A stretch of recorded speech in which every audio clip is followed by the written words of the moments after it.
The Queensway Tunnel in Birmingham has a very sharp bend in the middle of it, a blind bend, so when you go into the bend you can't see what's around it.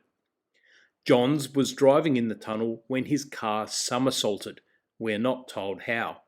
It landed on its roof, people were thrown from the car and injured, and police officer Knightley was the first on the scene. Inspector Somerville arrived and took command. Immediately upon taking command, he should have closed the tunnel so that no more traffic entered it. He forgot to do this initially, then sent Constable Knightley and another police officer back to do so. Both police officers rode police motorcycles, and to get to the tunnel entrance they had to ride back through the tunnel against the flow of traffic. They rode slowly, but an incoming car swerved to miss one officer and struck Constable Knightley, injuring him.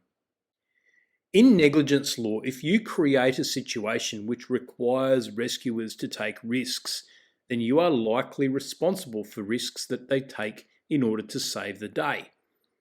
As Lord Justice Stevenson said, if it is natural and probable that someone will come to the rescue, and that in doing so he may take a particular kind of risk or cope with the emergency in ways not precisely foreseeable, his acts will be natural and probable consequences of the wrongful act which created the emergency.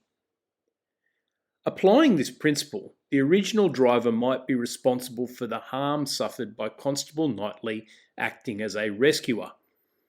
The counter-argument was that the real cause of his injuries was the inspector's negligence in failing to close the tunnel right away. The court found that this failure was a Novus actus interveniens, a new intervening act which broke the chain of causation between the original negligence and the injury. Lord Justice Stevenson said, "The inspector was negligent in failing to close the tunnel.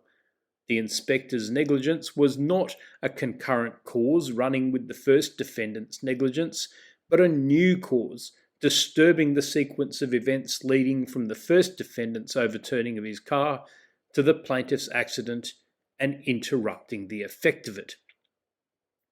This confirms that even in the case of rescuers, a new intervening act can break the chain of causation between negligence and harm.